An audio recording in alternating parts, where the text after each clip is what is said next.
Hello tout le monde, j'espère que vous allez bien. Oui, je sais, je ne suis pas dans mon décor habituel, c'est la première fois que vous me voyez avec ce fond-là.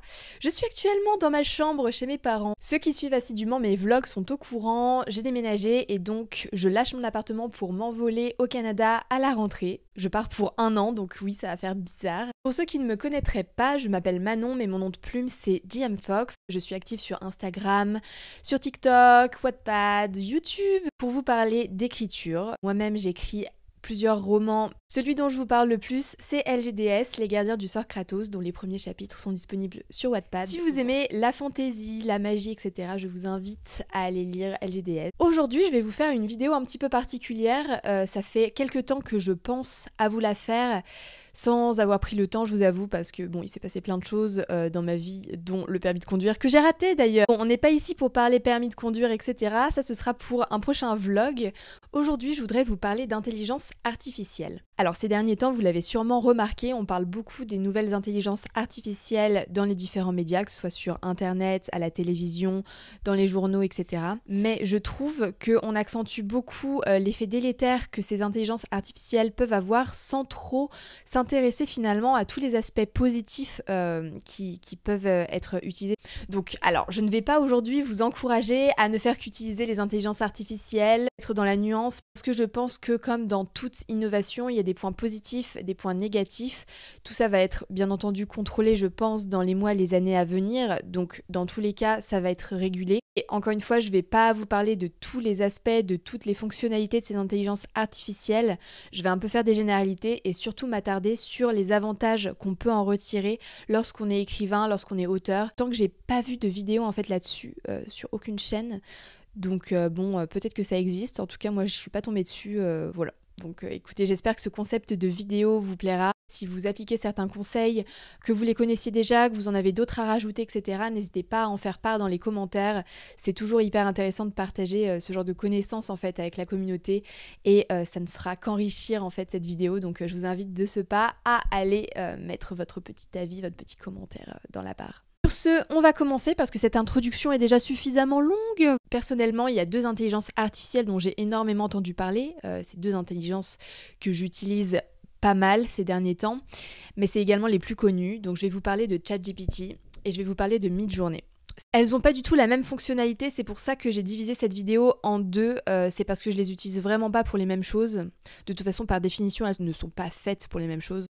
Je vais commencer par ChatGPT. Qu'est-ce que ChatGPT ?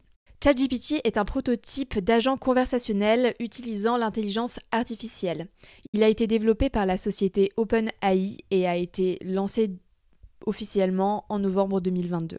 En alternative à ChatGPT, vous avez Microsoft Bing, YouChat ou encore Magic Write. Globalement, les avantages de ChatGPT par rapport à un moteur de recherche basique comme Google. D'abord, je dirais la capacité de synthèse et la célérité avec laquelle on obtient les informations. Typiquement, lorsque vous allez sur Google et que vous tapez une recherche, vous avez plusieurs sites en fait qui vous sont proposés. Vous devez faire la démarche, aller sur les différents sites, etc. pour forger votre propre réponse. Ce qui est très intéressant avec ChatGPT, c'est qu'il va condenser en fait, grâce à sa base de données, toutes les informations qu'il a sur le sujet sur lequel vous le questionnez et il va vous en sortir point par point la synthèse. Ça, c'est un autre avantage que j'ai relevé de ChatGPT, c'est sa neutralité, c'est-à-dire sa capacité à vous proposer, si vous êtes sur des sujets par exemple qui portent à controverse, toujours nuancer ses réponses. Pour lui avoir posé des questions qui étaient pas du tout en lien du coup avec l'écriture de romans, mais qui étaient vraiment dans la controverse, à chaque fois il expose les différents points de vue en fait, histoire de pas prendre un parti pris, c'est vraiment l'objectif de la société et je trouve que c'est un objectif qui est vraiment louable. Ce que je veux dire par là, c'est que du coup, cette neutralité permet vraiment de se fier aux résultats qui sont donnés, même s'ils sont donnés sous forme de synthèse. Ce que j'apprécie aussi, c'est justement ce prototype d'agent conversationnel, c'est-à-dire qu'on est dans une conversation. C'est pas un simple dictionnaire qui va vous donner des informations. Pour chaque chat, vous pouvez créer du coup une conversation en lien avec un sujet particulier et à chaque fois en fait il va se souvenir de ce que vous avez dit précédemment. Typiquement, j'ai eu des cas où il m'avait donné des solutions, des propositions, et en fait, je suis revenue dessus bien plus tard dans la conversation, mais il s'en rappelait, entre guillemets, si je puis dire ça, et donc c'est vraiment pratique parce que vous n'avez pas besoin à chaque fois de réécrire, de réexpliquer ce que signifie tel ou tel mot, pourquoi est-ce que vous lui posez telle ou telle question. Il comprend, il fait le lien en fait de lui-même, et ça pour le coup c'est vraiment génial. C'est comme si vous discutiez avec quelqu'un qui a la science infuse en fait juste en face de vous, et du coup qui a ce comportement un peu humain finalement. Je trouve que c'est un réel avantage, en tout cas c'est vraiment agréable à utiliser, donc ça c'est vraiment quelque chose en plus par rapport à Google. Maintenant, je vais plutôt m'axer sur la partie roman, la partie écriture et comment ChatGPT peut être bénéfique à l'écriture de votre roman, de votre histoire. J'ai trouvé 5 façons d'utiliser ChatGPT pour vous faciliter la vie lorsque vous écrivez votre roman. La première utilité de ChatGPT, c'est qu'il vous permet facilement de trouver des métaphores, des figures de style. Et alors ça, les loulous, si vous êtes dans la galère lorsque vous devez réaliser des descriptions, etc., je vous jure, c'est vraiment un outil formidable. Pourquoi ? Parce qu'en fait, je vais pas vous dire qu'il va vous faire tout de suite la super figure de style, c'est pas ça, c'est pas vrai, mais c'est une vraie aide à la créativité, à la stimulation en fait de votre inspiration. Il va vous sortir un résultat, vous allez pouvoir lui en demander un autre en fait. Et petit à petit, avec ces différents éléments, ça va vous faire un peu mouliner, vous voyez, et vous allez commencer à vous dire, ok, j'imagine bien un truc dans ce style-là, etc. Et petit à petit, vous allez créer votre propre figure de style. Vous inspirez d'une qui vous a donné, ou alors carrément inventer la vôtre. Mais dans tous les cas, ça vous fait avancer, et plutôt que de rester bloqué comme ça devant votre page d'ordinateur sans savoir quelle figure de style mettre, ça vous permet d'avancer, ça vous permet en fait de stimuler votre imagination et finalement de trouver plus rapidement, plus facilement une solution. Donc ça, j'ai pu vraiment l'utiliser dans des moments où voilà, j'avais un manque d'inspiration, etc. C'est vraiment, vraiment bien. Pour le coup, je crois que c'est l'une des principales utilités de ChatGPT lorsqu'on écrit un roman. En tout cas, c'est l'une des fonctionnalités que j'utilise le plus en toute honnêteté. Alors, comment utiliser cette fonctionnalité-là de ChatGPT ? En fait, tout simplement, lorsque j'ai une phrase et que je cherche par exemple une comparaison, je vais dire « elle était belle comme ». J'ai pris vraiment une phrase au hasard, je fais pas des phrases comme ça d'habitude, mais je vais copier-coller ce simple mot et je vais dire « trouve une métaphore pour : ouvrez les guillemets ». Elle était belle comme, 3 petits points, fermez les guillemets. Je l'envoie à ChatGPT et il va me répondre, il va me trouver en fait une métaphore, enfin une comparaison là pour le coup. Et si ça ne me plaît pas, je vais dire une autre. Et en fait, je vais l'orienter comme ça. Et c'est vraiment, vraiment très utile, c'est vraiment un gain de temps. Deuxième utilité, qui est l'une des fonctionnalités en fait finalement que j'utilise également beaucoup, c'est pour la réécriture, à savoir la reformulation dont est capable de faire preuve ChatGPT. Et ça, les gars, c'est vraiment génial pour la réécriture. D'ailleurs, je vous parle de reformulation, je peux aussi vous parler en fait de synthétisation. Parce que je sais que certains souhaitent alléger leur récit. Il vous suffit de prendre un petit paragraphe que vous avez, ou un gros du coup si vous voulez faire une synthèse. Vous copiez-collez, vous demandez reformule ou synthétise, et en fait il va vous le faire. Pas forcément parfaitement bien. On sent des fois qu'il y a ce style d'intelligence artificielle en fait qui est derrière, ce style un peu robotique, à savoir voilà, le choix des mots qui n'est pas toujours parfait, n'est pas toujours correct. Mais c'est pour ça en fait que je vous dis que l'objectif c'est pas particulièrement de copier-coller à chaque fois ce que vous donne ChatGPT. Déjà vous pouvez lui demander d'autres façons de formuler, etc. Il va pouvoir vous en sortir d'autres. Mais c'est surtout de vous inspirer en fait, c'est vous faciliter la vie. Par exemple, si vous faites une synthétisation, vous pouvez tout à fait reprendre la base, voir ce qu'il a supprimé, comparer les 2 blocs que vous avez et ensuite rajouter des éléments, en supprimer d'autres, etc. et faire des petits allers-retours comme ça. Comme pour une réécriture, si vous voulez, c'est vraiment un outil, une aide. Ça ne supprimera pas votre style d'écriture, du moins c'est pas du tout le but. L'objectif en fait, c'est vraiment de vous aider, de vous simplifier la vie, de vous faire moins galérer. J'ai pu relever aussi une certaine utilité pour ce qui était des éléments d'intrigue. C'est-à-dire que si vous avez des trous dans votre plan, que vous êtes architecte et que du coup vous avez des trous dans votre plan, que vous avez des chapitres, vous savez pas trop comment amener à tel ou tel résultat, ChatGPT peut vous en proposer. Je nuance un petit peu cette utilité-là parce que encore une fois, ça va être des grands éléments, des grands traits. Dans le genre de la romance, aller chercher des livres et lire plein de livres en fait pour trouver des grandes trames, des grandes idées d'intrigue. Je sais pas, moi je lis pas de romance perso, mais pour savoir ce qui se fait dans la romance, en fait, vous pouvez demander à ChatGPT et il va vous le donner de façon hyper synthétique. Et ensuite, vous pourrez piocher, ça pourra vous inspirer en fait pour des situations dans lesquelles vous pouvez mettre vos personnages, etc. Et là-dessus, je pense que ça peut être une aide dans le sens où, encore une fois, ça vous fait gagner du temps. Plutôt que d'aller lire divers livres afin de pouvoir trouver des éléments d'intrigue qui vont vous permettre en fait de trouver les vôtres dans votre manuscrit, là en fait ça vous fait vraiment gagner du temps, vous les avez directement. Ça vous permet d'avoir une grande idée lorsque vous réalisez votre plan et ensuite vous pourrez approfondir ça. Pour l'un de mes livres en fait, j'ai voulu faire réaliser des épreuves à mes personnages. Et comme c'est des choses assez particulières, j'avais du mal en fait à trouver le type d'épreuve qui pourrait convenir. Je dis pas que ça remplace la patte de l'auteur, pas du tout. Mais je trouve que c'est des vraies aides et donc si jamais en fait vous êtes dans une situation où vous bloquez sur une épreuve, un élément d'intrigue, etc. Je pense que vous pouvez l'utiliser, au moins ça vous stimulera votre imagination, votre créativité et ce sera toujours mieux que de rester planté en blocage d'écriture et planté devant une page blanche, c'est jamais agréable. Le dernier conseil, je l'ai gardé pour la fin parce que je pense qu'il est plutôt utile pour la fantasy, mais j'imagine que vous pouvez aussi l'utiliser pour un contemporain, une romance ou peu importe. C'est la capacité de ChatGPT à inventer des mots. Et oui, à inventer des mots, inventer des noms. Je vous jure que c'est une super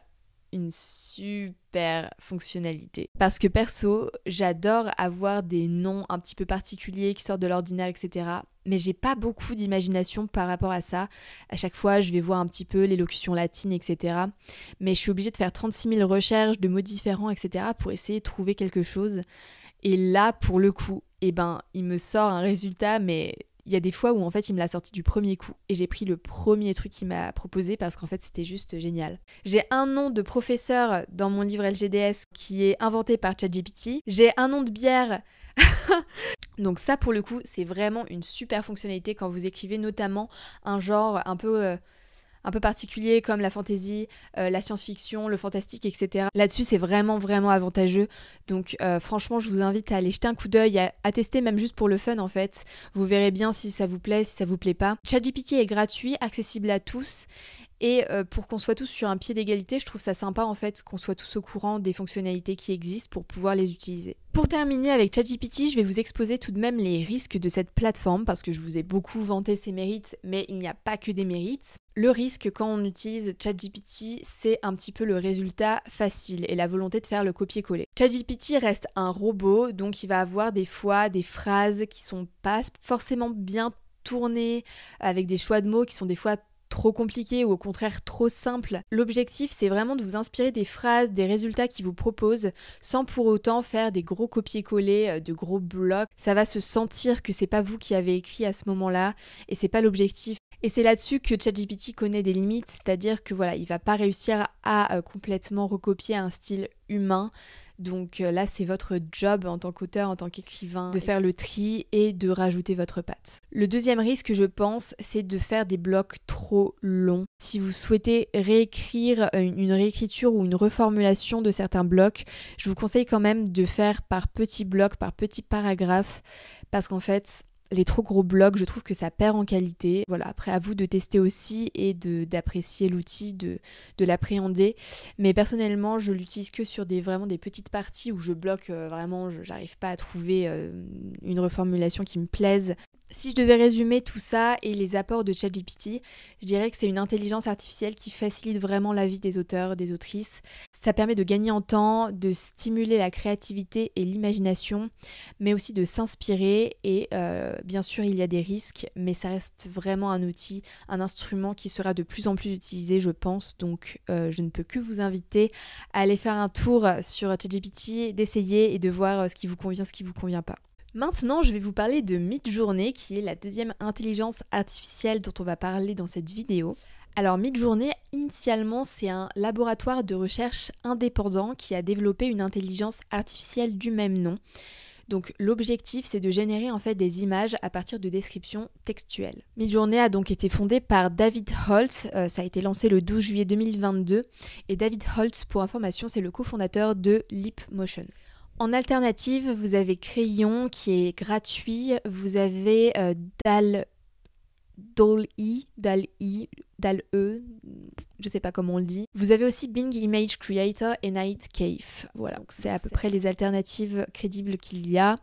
Même si pour les avoir testées, je trouve que Midjourney reste indétrônable en toute honnêteté en termes de qualité d'image. Midjourney est payant, je vous le précise quand même. Avant, il était gratuit, du moins on pouvait générer ses premières images gratuitement. Mais depuis mars, c'est payant. Donc moi, j'ai pris un abonnement pour 1 mois et je l'utilise intensivement. Alors, comment on se sert de Midjourney? C'est un petit peu plus compliqué que pour ChatGPT, je trouve. Il faut avoir un compte Discord déjà. Alors moi, je connaissais pas du tout Discord parce que je ne joue pas aux jeux vidéo. Mais j'ai l'impression en fait que c'est ceux qui jouent aux jeux vidéo qui connaissent le plus Discord. Alors en fait, il faut créer un compte Discord, il faut prendre un abonnement Midjourney, raccorder le profil qui a été créé sur Midjourney et le compte Discord, et en fait ensuite vous allez être invité dans des salons, si j'ai bien compris, où il va vous être possible de chatter, enfin de discuter, mais le mot exact est prompté avec Midjourney. Une fois que vous avez votre abonnement, votre compte Discord et que vous souhaitez commencer à générer des images, vous allez aller sur Midjourney, le bot, et vous allez mettre /imagine. Ça va vous proposer en fait une petite, vous allez avoir une espèce de petite bannière, vous savez, qui va vous proposer en fait un prompt. Vous cliquez dessus et à partir de là, vous allez commencer à décrire l'image que vous souhaitez générer. Alors, la description doit être faite en anglais, ce qui n'est pas un grand problème parce qu'en fait finalement si vous allez sur Google Trad, vous faites français-anglais si vous ne savez pas parler anglais et en fait ça vous met des très bonnes descriptions. Vous envoyez votre commande en envoyant en fait tout simplement le message, la description textuelle et en 1 minute à peu près, Midjourney va vous proposer 4 images. Sur ces 4 images, vous allez choisir quelle est votre préférée. Si vous souhaitez les agrandir, vous appuyez sur la touche U. Donc vous avez U1 pour l'image 1, U2, U3, U4. Si vous souhaitez appliquer des variations à une image, vous allez cliquer sur le bouton V, V1, V2, V3, V4, encore une fois pour l'image 1, 2, 3 et 4. Si je peux apporter des conseils dans l'utilisation de Midjourney, je dirais c'est être précis et concis sur la description parce que Midjourney n'aime pas trop les grosses descriptions et en même temps si vous souhaitez avoir un résultat qui correspond à ce que vous souhaitez, il faut vraiment être précis. Typiquement, si vous ne précisez pas que vous souhaitez un personnage hyper réaliste, et ben en fait il va pouvoir vous sortir quelque chose comme par exemple une aquarelle ou une peinture, ce qui n'est pas ce que vous souhaitiez. Alors ça peut très bien vous plaire, mais si vous voulez vraiment un personnage réaliste, il va falloir mettre ultra réalistique par exemple. Voilà. Personnellement, les 2 styles que j'utilise le plus, c'est Ultra Réalistique et Pixar Style. C'est vraiment les 2 que j'adore. Je vous mettrai des exemples si je peux. Comme vous vous en doutez, comment utiliser Midjourney quand on est auteur pour traduire en fait les personnages, les décors, etc. que vous avez imaginés. Il n'y a qu'à voir la réaction des auteurs quand ils voient leur premier fanart ou lorsqu'ils voient en fait leur première couverture de roman. C'est juste une sensation hyper particulière, hyper agréable. Et pour le coup, Midjourney permet vraiment de générer des images de vos personnages, des décors que vous avez imaginés, inventés, mais absolument formidables. Encore une fois, j'insiste sur le fait d'être précis et de ne pas hésiter à appliquer des modifications, des variations, à renvoyer commande, etc., à modifier légèrement vos descriptions si vous voyez que les images correspondantes ne sont pas exactement telles que vous les imaginiez. Des fois, ça peut même être un outil en fait à création de personnages. Vous avez une vague idée de ce que vous souhaitez et en fait, Midjourney va vous proposer diverses alternatives et vous allez pouvoir piocher et ensuite vous faciliter la vie lors de vos descriptions. Donc en premier conseil, je dirais toujours préciser le style que vous souhaitez, comme Pixar Style ou ultra réalistique, photographie, aquarelle, etc. En conseil numéro 2, je dirais aussi de ne pas non plus surestimer Midjourney dans le sens où il y a des fois où ça ne vous conviendra pas et il y a certaines choses qu'il ne fait pas, par exemple générer des couvertures de romans. Vous n'allez pas pouvoir générer votre couverture de roman avec Midjourney. Conseil numéro 3, c'est plutôt encore une fois vous avertir en fait de ce que ne fait pas Midjourney. Par exemple, Midjourney a du mal lorsque vous lui demandez un groupe spécifique.